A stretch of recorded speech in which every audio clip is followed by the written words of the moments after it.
But there was a documentary years back, and I remember that one of the Blue Angel pilots said, at 18 inches apart, there are some times that, based on the sun angle, I can't see where boss is.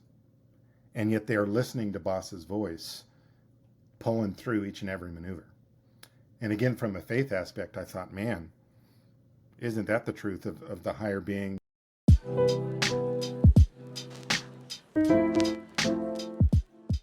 Welcome to the Future in Flight podcast, coming to you from a hangar somewhere near the flight line, where the freezer has ice cream bars and the couch is just comfy enough. I'm your host, Shawn Staerker, and we've got an action-packed show for you today. What if I told you that a single moment at age 5 could shape an entire lifetime? That's exactly what happened to our guest, Jeremy Meyers, Air Force Tech Sergeant, founder of Breaks Off Media, and someone who has been to over 140 air shows across multiple countries. From watching the Thunderbirds as a kid in Spokane to having lunch with Chuck Yeager as a young airman, Jeremy's journey proves that passion discovered early can transform not just your life, but an entire industry. We're diving into his work with the Next Gen Eagles aerobatic team, the mental health challenges facing airshow performers, and how he's inspiring the next generation through Breaks Off Media. But that's not all. Ever wondered how those spectacular smoke trails get painted across the sky? We're taking you inside the fascinating world of airshow smoke systems, from paraffin oil flash cooking at 1500 degrees to the chemistry behind those perfect white trails. Plus, we're reviewing the intense documentary Airshow in our Future in Flight at the Movies segment, where we explore the dangerous world of airshow performers who risk everything for that perfect moment in the sky. So make sure all doors and windows are latched, we're clear for takeoff.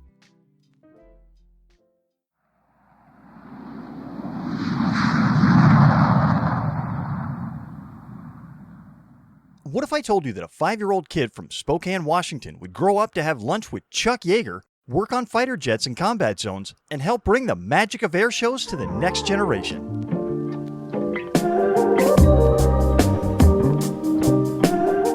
Today, we're diving into the story of Jeremy Meyers, Air Force Tech Sergeant, founder of Breaks Off Media, and a guy who's been to over 140 air shows across multiple countries. But this isn't just about someone who loves airplanes. This is about finding your passion so early that it shapes everything you do for the rest of your life.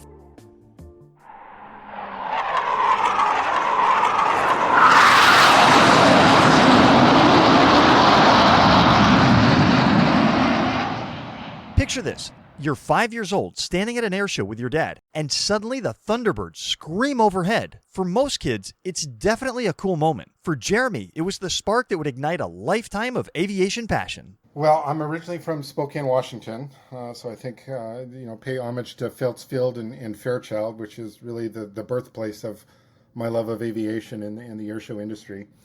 And it was my dad who took me at 5 years old, and I remember seeing the Thunderbirds, and I just fell in love. I don't think I've looked down, Shawn. I don't think I've looked down. That's the kind of dedication that turns childhood dreams into reality. But Jeremy's journey wasn't just about watching from the sidelines. By the time he was a young airman, he found himself in some pretty incredible situations.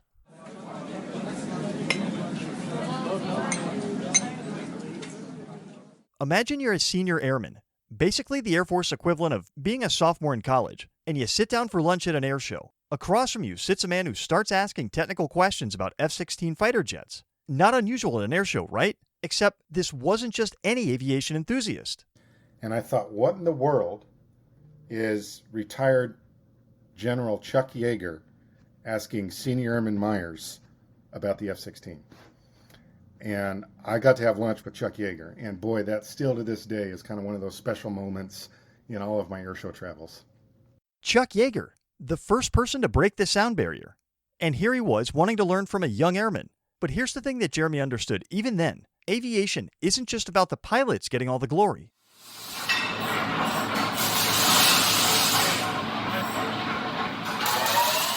Jeremy spent over 4,200 hours teaching airmen across 21 different aircraft types. He learned that every person on the ground plays a crucial role in what happens in the sky, and sometimes that role can literally be life or death. Just that realization of how important my job is to empower that pilot to go employ the aircraft for the mission set that it's designed for, like, man, that's a heavy weight, but that's also a huge honor that I get to. That's my job. That's my role in making sure that each and every airplane can go do its mission in the manner that they need to. That sense of responsibility and teamwork is something Jeremy carries into everything he does now, including his work with the Next Gen Eagles aerobatic team, where he serves as operations manager.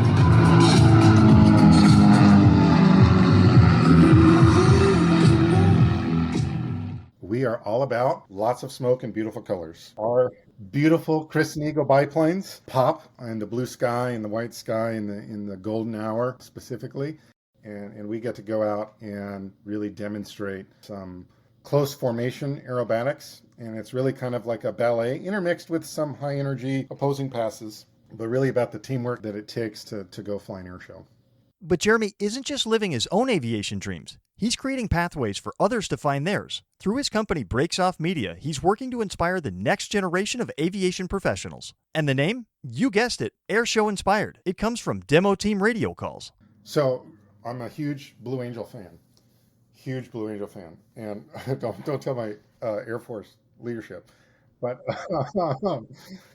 a lot of times you'll hear a demo team will say something like, brakes off, ready now, burners ready now, smoke on, ready now, here we go, or some variation of that. And so really Breaks Off Media was, I'm here to kind of bring that full throttle. Let's go for it. Let's go, smoke on. For Jeremy, success in aviation, whether you're a pilot, mechanic, photographer, or airshow organizer, comes down to something pretty simple. It's a lot of hard work and determination. Get ready to pour in the work that is needed to get there. But I think that the greatest piece of advice and one that I continually go back to myself is getting mentors. Mentors, people who can help you navigate the challenge and keep you grounded when the pressure gets intense. Speaking of pressure, Jeremy has some thoughts about mental health in aviation, a topic that's often overlooked but incredibly important.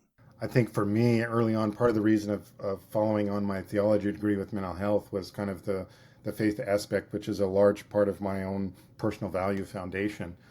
But really the fact of, these airshow guys and grunts, they're traveling so long in a given year of an airshow season, upwards of 180 to almost 300 days. I just got to thinking, like, what is the aviation airshow world doing for these folks that, may be mentally tired? And it doesn't mean that they can't do their job or that they're not fit to fly the airshow. We need to find a way to be able to speak life and invigorate these people that are given so much to our industry. That's someone who understands that taking care of people is just as important as taking care of aircraft. And when I asked Jeremy what keeps him motivated after nearly 2 decades of military service and hundreds of air shows, his answer was beautifully simple. Being able to interact with people that, hey, I flew an Eagle back in 1970, or I met such and such, and I got to see Bob Hoover, Sean Tucker, Art Scholl, and that's really what keeps it going. It puts a smile on my face to be able to share this deep-rooted passion of aviation with others.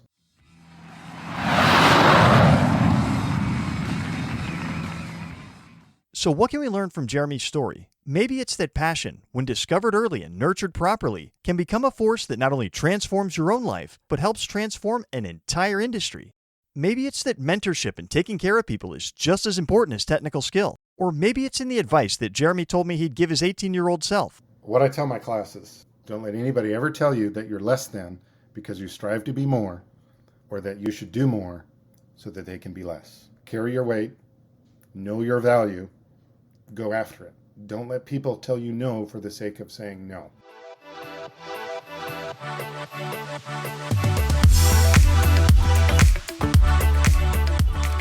From a 5-year-old watching the Thunderbirds to a seasoned tech sergeant teaching the next generation of airmen, Jeremy Meyers proves that when you find your passion and pursue it with dedication, mentorship, and a commitment to lifting others up, amazing things happen. And remember, whether you're dreaming of becoming a pilot, an engineer, a photographer, or anything else in aviation, the industry needs passionate people in every role. So find your mentors, work hard, and as Jeremy would say, and we will see you on the ramp when we go. Smoke on. Up next, we take a look at how airshow smoke systems work. Then stick around for Future in Flight at the Movies.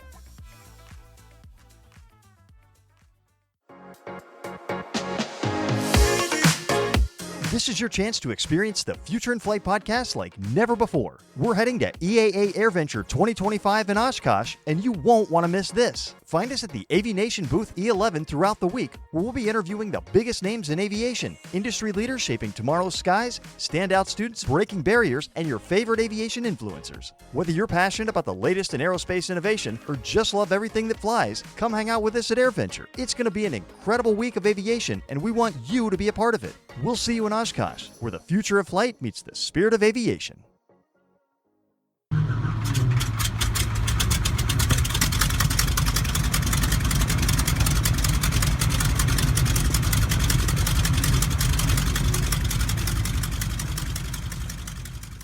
Picture this. You're at an airshow, neck craned back, watching sleek aircraft slice through the blue sky. Suddenly, a brilliant white trail begins streaming behind it, tracing perfect loops and spirals against the clouds. That's not exhaust you're seeing. It's something way cooler.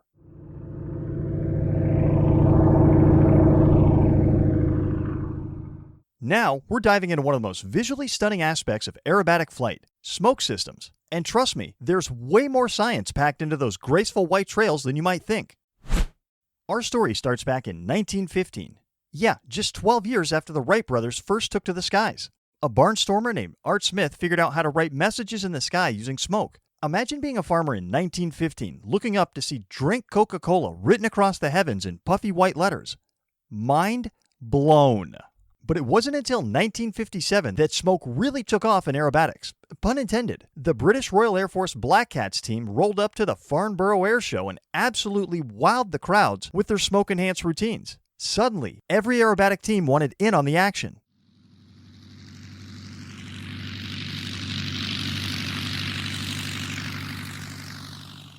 So here's where it gets really cool. That smoke isn't just pretty. It's actually liquid being flash cooked at 1500 degrees Fahrenheit. Yeah, you heard that right. We're talking about culinary level temperatures happening behind a screaming aircraft. The magic ingredient? Paraffin-based mineral oil. Think fancy baby oil that costs about $13 a gallon. This stuff is heavy too, 8 pounds per gallon, which means aerobatic pilots are literally carrying around the weight of a medium-sized dog just for their smoke effects.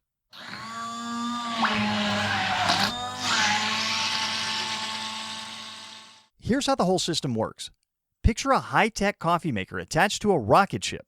You've got a super reinforced tank, and I mean super reinforced, because this thing needs to handle forces up to 10 Gs without breaking a sweat. An electric pump pushes the oil through precision nozzles connected right to the aircraft's exhaust pipe. The moment that oil hits those scorching exhaust gases, poof, instant white smoke that's completely non-toxic and biodegradable. Now, let's talk money. Remember that $13 per gallon price tag? A typical aerobatic routine burns through about 5 gallons of smoke oil. That's $65 just for the pretty trails, not counting fuel, maintenance, or the pilot's Red Bull. But here's a pro tip from the aerobatic community. Bulk buying is your friend. Some pilots go in together on 55-gallon drums, splitting the cost like college students sharing a pizza. Smart flying meets smart spending. The big military demo teams and warbirds? They're playing in a whole different league. A single T6 Texan can burn through 20 gallons per show. That's $260 in smoke oil alone, burning at nearly a gallon per minute during peak performance. In 1964, the U.S. Air Force Thunderbirds introduced colored smoke, and suddenly the sky became an artist's canvas. Teams like the Italian Frecce Tricolori paint the sky in red, white, and green, their national colors. The RAF Red Arrows? They're working on eco-friendly dyes as part of their mission to go net zero by 2040.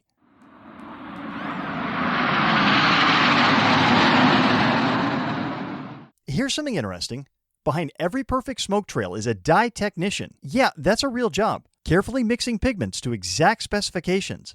These aren't just pilots throwing paint into oil. We're talking about precision chemistry happening at 200 miles an hour. And for the pilots, that smoke isn't just for show. During complex formation flying, those trails help pilots track each other's exact positions and flight paths. It's like having a visible GPS trail in the sky, which can literally be the difference between a spectacular routine and a mid-air collision.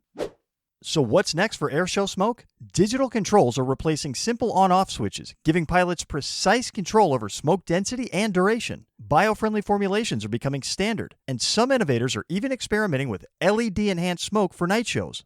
The technology that started with a barnstormer trying to spell Coca-Cola in the sky has evolved into a sophisticated system that combines chemistry, engineering, and artistry at supersonic speeds.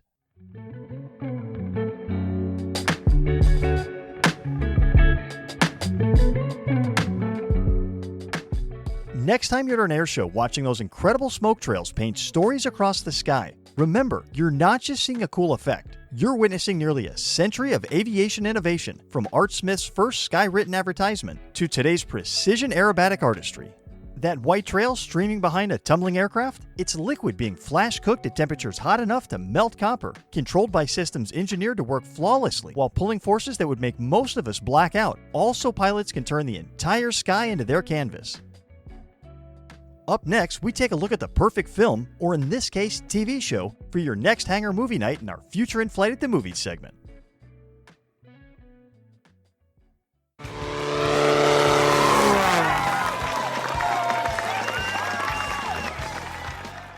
Picture this. You're standing at an air show, neck craned back, watching a pilot flip their plane upside down just 300 feet above your head. Your heart's pounding, the crowd's going wild, and somewhere in the back of your mind you're thinking, how is this even real?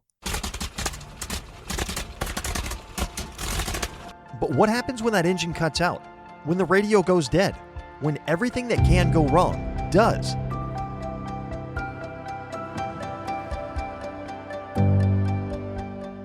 Welcome to Future in Flight at the Movies. Today we're diving into the wild, dangerous, and absolutely incredible world of airshow performers through the lens of a documentary that'll make you question everything you think you know about flying.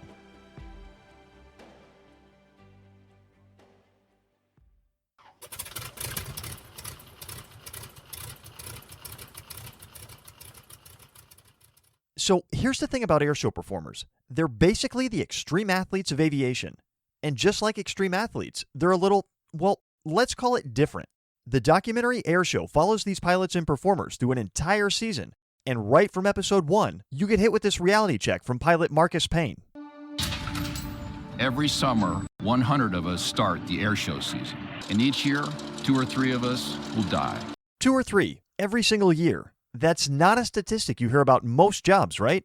But Marcus continues. It's impossible to describe the rush you get from risking your life in front of thousands of strangers. Way up there. For some of us, it's therapy.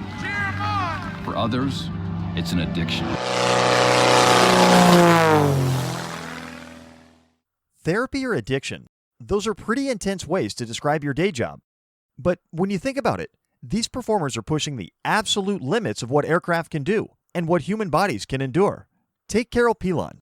She's one of the world's last wing walkers. That means she literally climbs around on the outside of a 1940s biplane while it's flying. Her airplane? It has over 114,000 hours of flight time. For context, most commercial airlines retire planes at around 100,000 hours. It's deep inside you. It's like you're just empty and there's nothing there to fill you up. And this is the thing that fills me up. That's Carol describing why she does what she does. And honestly, that level of passion, whether it's for flying, music, art, or whatever lights you up, that's something worth understanding. But here's where the documentary gets really intense. Because in the world of air shows, there's basically no margin for error. Everything has to be perfect every single time.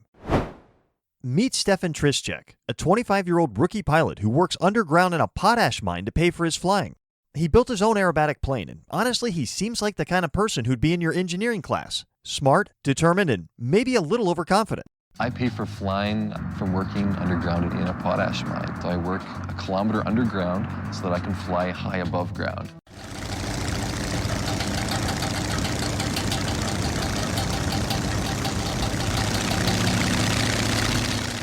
But during his very first practice flight, something goes terribly wrong.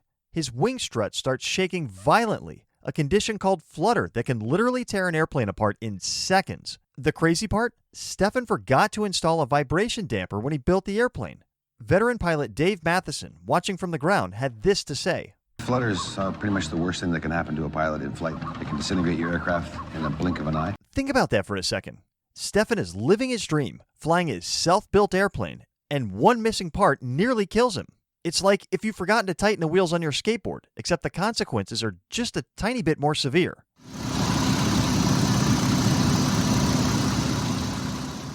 This is the reality these performers face every single day. And the documentary doesn't shy away from showing us just how real those consequences can be.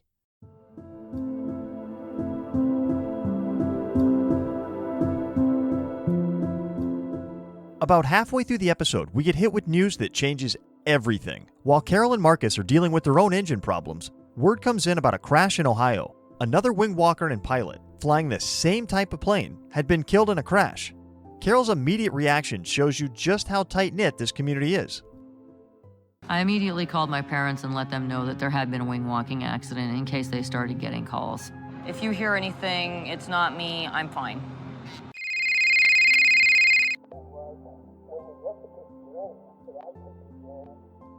But then she says something that really gets to the heart of what this documentary is about. Every single one of us has been devastated by deaths in this industry. And I would like to think that I'm going to stay alive for a very long time. But part of me really firmly believes that this is probably how I'm going to go out of this world. That's heavy. Like, really heavy. But it's also honest in a way that most of us never have to be about our choices. Marcus, her pilot, puts it in perspective. Airshow performers are a very tight-knit community because we have common wounds. And, those wounds we share with each other. It's part of the cost of doing business.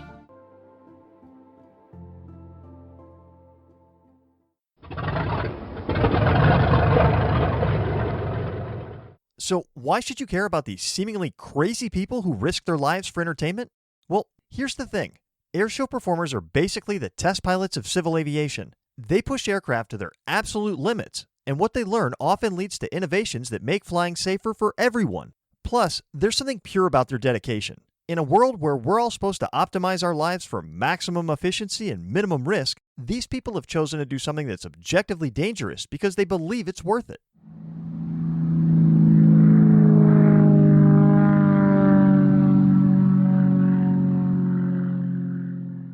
By the end of the episode, despite engine failures, near crashes, and tragic news, Carol and Marcus decide to fly their final performance, and they nail it. Carol describes the moment perfectly. This is state of grace, my friend, state of grace. Hard to come by. State of grace. That's what she calls those moments when everything clicks, when you're doing exactly what you're meant to be doing, even if it's dangerous, even if it's crazy.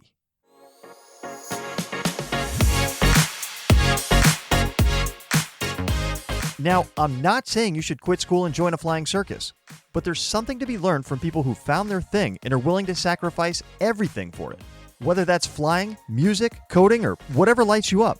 The future of flight isn't just about new technology or electric aircraft or flying cars. It's also about the human spirit that keeps pushing boundaries, even when, especially when, it's risky. These airshow performers? They're carrying on a tradition that goes back to the barnstormers of the 1920s. They're the keepers of aviation's soul, reminding us that flying isn't just about getting from point A to point B. It's about defying gravity, pushing limits, putting smiles on faces, and occasionally touching that state of grace.